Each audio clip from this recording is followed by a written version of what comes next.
Και κυρίες και κύριοι, είναι το τρίτο βίντεο.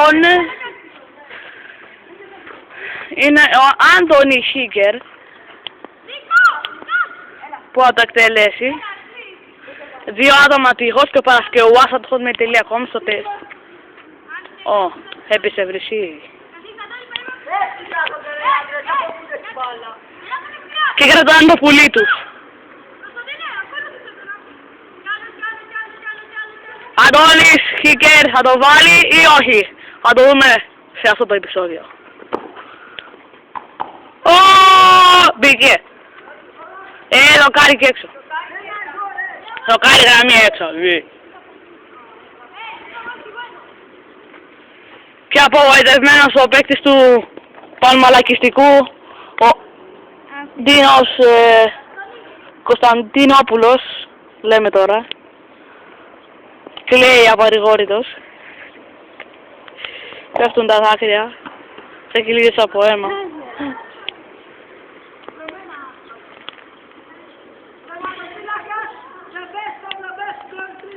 Ναι, στο γκολ τρίπερ βάλτε με κεφαλαίο γάμα.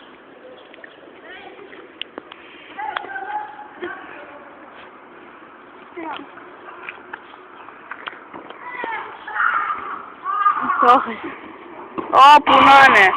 Ήθελα να του πετύχει τον γκολ έτσι όπως ήταν σκυμμένος. Θα είχε φάσει. Έτσι από εκεί που είναι τώρα εκτέλεσε το, να το πάω απευθείας στην κάμερα στο τέρμα. Έλα λοιπόν. Μισό, περίμενε. Κάτσε βάλα και εγώ γιατί δεν φαίνεται η κολόμπαλα.